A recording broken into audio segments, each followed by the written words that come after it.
ओम शांति। 19 अगस्त 2026 की मुरली है। बाबा कहते मीठे बच्चे, तुम्हें अभी रूहानी कारोबार करनी है। रूह समझकर हर कर्म करने से आत्मा निर्विकारी बनती जाती है। प्रश्न, स्वर्ग का वर्षा लेने और स्वर्ग में उच्च पद पाने का आधार क्या है?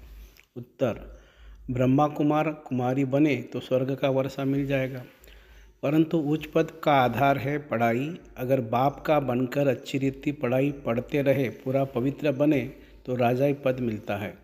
कोई पूरा पढ़ते नहीं है, कर्म बंधन है, पूरा पवित्र नहीं बने और शरीर छूट गया तो प्रजा में भी साधारण पद पा लेंगे। ओम शांति।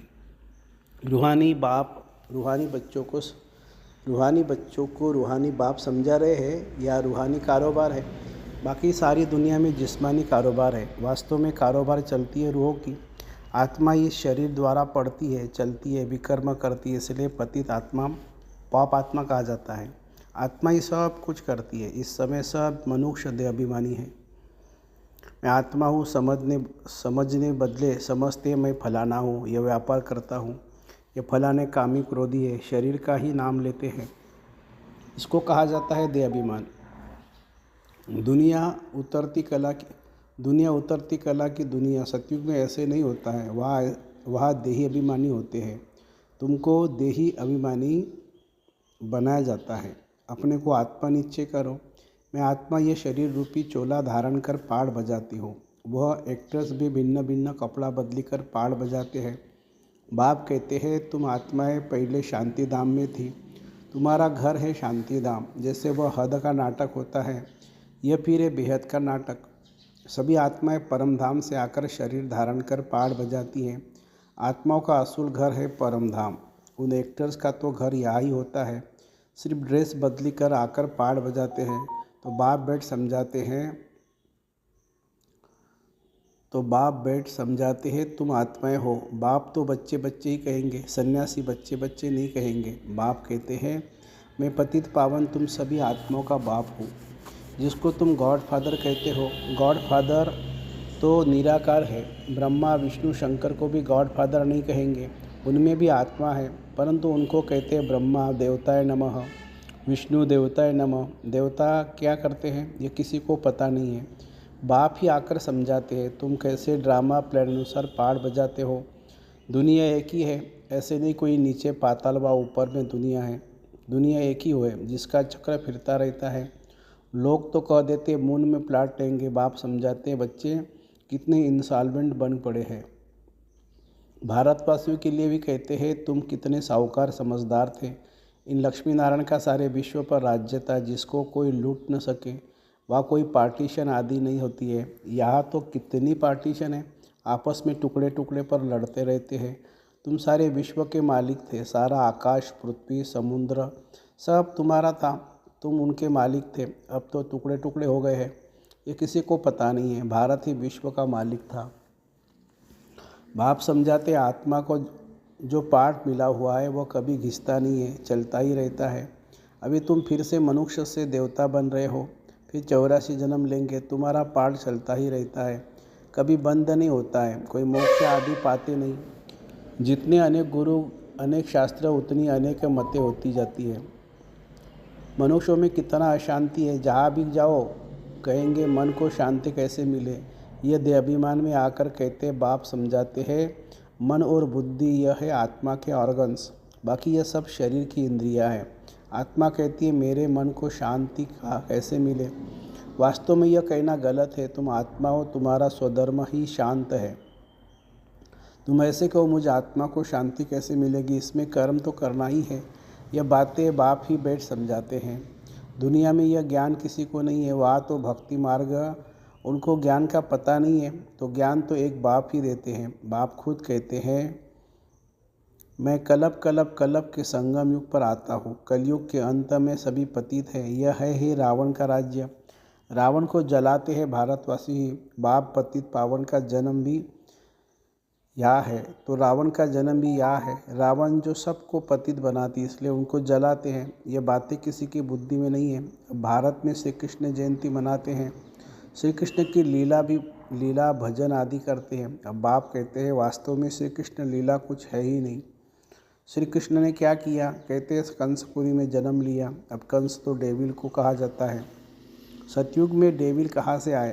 तुम जानते हो श्री कृष्ण की आत्मा जो सतयुग में थी वह अपने 84 जन्म भोग इस समय पतित से पावन बन रही है, अपना पद फिर से ले रही है। वैसे ही तुम कृष्णपुरी में रहने वाले थे, 84 जन्म ले सब फिर अपना पद ले रहे हो। जयंती मनानी है। वास्तव में शिव बाबा की जो शिव बाबा सबको हेल से हेवन में ले जाते हैं उनकी कोई लीला है नहीं। कहते हैं कि हे पतित पावन बाबा आओ, आकर हमको हेल से हेवन में ले जाओ। आप हमारे बाप हो तो हम स्वर्ग में होने चाहिए। हम विशेष दुनिया में क्यों हैं? इसलिए बुलाते हैं, ओ गॉड फादर हमको इस दुख की दुनिया से लिबरेट करो। यह भी ड्रामा में नूंद है। बाप कहते हैं इस ड्रामा को कोई जानते नहीं है। शास्त्रों में ड्रामा की आयु लंबी लिख दी है। नई दुनिया को पुरानी बनाना ही है, सतो रजो तमो में आना ही है। यह है बेहद की बातें। अभी तुम फिर से विश्व के मालिक बन रहे हो। भारतवासी जो नई दुनिया में थे वही 84 जन्मों का पाठ बजाएंगे।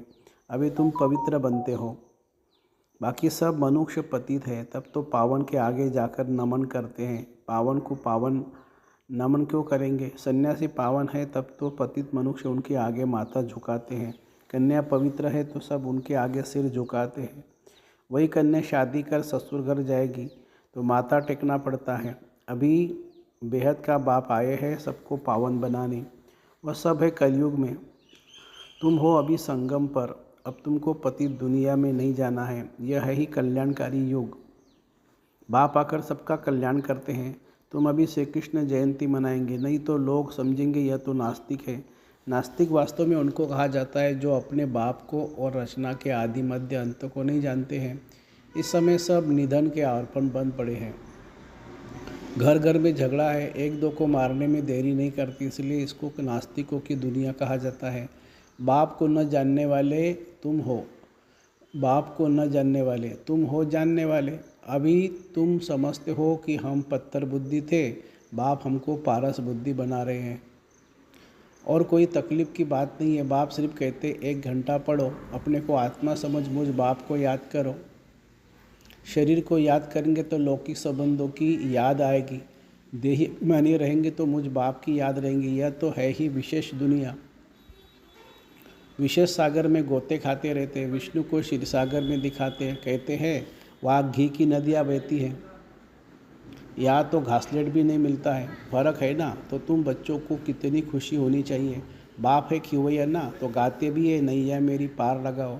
ये सब नैया खिवैया एक ही बाप है।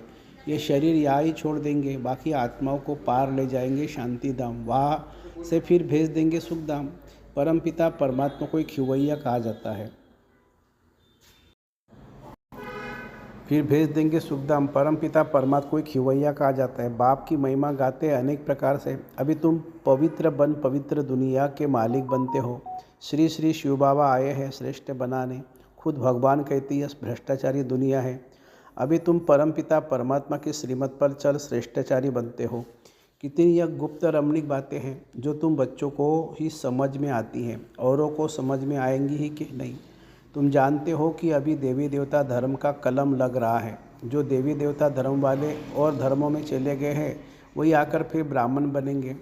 ब्रह्मा कुमार कुमारी बनने बगैर बाप में से स्वर्ग का वर्षा ले नहीं सकते। अभी तुम ब्रह्मा कुमार कुमारियाँ स्वर्ग का वर्षा ले रहे हो। जितना पुरुषार्थ करेंगे कराओगे उतना उच्च पद पाएंगे। सब तो इतना नहीं कर सकते। पूरा नहीं पढ़ेंगे तो उसका नतीजा क्या होगा? अगर शरीर छूट जाए तो स्वर्ग में आ जाएंगे, परंतु प्रजा में बिल्कुल ही साधारण। अगर बाप का बनकर अच्छी रीति पढ़े तो राजाई पद पा सकते हैं। नहीं तो पढ़ते हैं तो समझेंगे, नहीं पढ़ते हैं तो समझेंगे इनकी तकदीर में नहीं है। पवित्र रहेंगे पढ़ेंगे तो उच्च पद पाएंगे। अपवित्र होने से बाप को याद नहीं कर सकेंगे। ऐसे भी बहुत है। कर्म बंधन का हिसाब किताब जब छूटे, गाड़ी के दोनों पहिया पवित्र होंगे तो ठीक चलेंगे, दोनों को पवित्र रहेंगे तो ज्ञान सीता पर बैठ जाएंगे, नहीं तो खिटपिट होती है। कई बच्चे कहते हैं कि बाबा हम तो जानते हैं श्री कृष्ण सतयुग का पहला प्रिंस है, तो क्यों नहीं कुछ मनाएं। अच्छा, हम श्री कृष्ण की आत्मा को बुला भी सकते हैं। आकर खेल पाल करेंगी, रास करेगी और क्या करेगी। गोप गोपियाँ तो यहाँ ही होते हैं, वहाँ तो प्रिंस प्रिंसेस आपस में मिलते हैं तो रास करते हैं, सोने की मुरली बजाते हैं। यह सब खेल पाल तुम पिछाड़ी में देखेंगे, यह सब पाठ चलेंगे। शुरू में दिखाया गया, फिर तुम पुरुषार्थ में लग गए हो, अब फिर पिछाड़ी में साक्षात्कार होना शुरू होगा। कौन कौन किस पद को पाएंगे यह तुम जानते हो। बाप बेट यह सब राज समझाते हैं। तुमसे पूछते वेदों शास्त्रों को मानते हो, बोलो हाँ, हम क्यों नहीं मानते हैं। हम सब भक्ति मार्ग की सामग्री है, इनमें कोई ज्ञान नहीं है। ज्ञान देने वाला तो एक है, ज्ञान का सागर। ज्ञान मिलता है तो भक्ति आपे छूट जाती है। तुम मंदिर में भी जाएंगे तो बुद्धि में रहेगा कि यह लक्ष्मी नारायण फिर अब नई दुनिया में राज्य करेंगे। बाप बच्चों को समझाते दोनों तरफ तोड़ निभाना है, गृहस्थ व्यवहार में रहते पवित्र बनना है। श्रीमत कहती है पूरे पवित्र बनो तो पूरा वैष्णव बनो और विष्णुपुरी का राज्य लो। अच्छा, मीठे मीठे सिके लदे बच्चों प्रति माता पिता बाप दादा का याद प्यार और गुड मॉर्निंग। रूहानी बाप की रूहानी बच्चों को नमस्ते। हम रूहानी बच्चों की रूहानी बाप दादा को याद प्यार, गुड मॉर्निंग और नमस्ते बाबा, नमस्ते। धारणा के लिए मुख्य सार। योग द्वारा कर्म बंधन का हिसाब किताब चुक्त कर पावन बनना है। ज्ञान चिता पर बैठना है, पूरा पूरा वैष्णव बन अर्थात पवित्र बनना है। अपने शांत स्वधर्म में स्थित रहना है। सबको शांति धाम की याद दिलानी है, कभी भी अशांत नहीं होना है।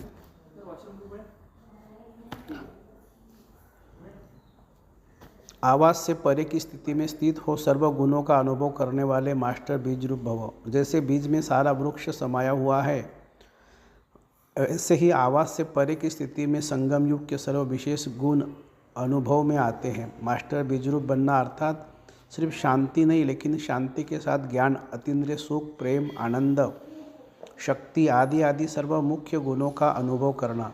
यह अनुभव सिर्फ स्वयं को नहीं होता, लेकिन अनेक अन्य आत्माएं भी उनके चेहरे से सर्व गुणों का अनुभव करती है। एक गुण में सर्वगुण समाये हुए रहते हैं। स्लोगन है अच्छाई धारण करो, लेकिन अच्छाई में प्रभावित नहीं हो जाओ। यह अव्यक्त इशारे। अपवित्रता के बीज को भी समाप्त कर संपूर्ण स्वच्छ पवित्र बनो। पवित्रता ब्राह्मण आत्माओं का अनादि आदि संस्कार है। इस नेचुरल संस्कार से स्वप्न व संकल्प में भी अपवित्रता इमर्ज न हो। संकल्प आवे और विजय बनो, इनसे भी ऊपर नेचुरल संस्कार बना लो, तो इस सब्जेक्ट में पुरुषार्थ करने की आवश्यकता नहीं रहेगी। अच्छा, ओम शांति।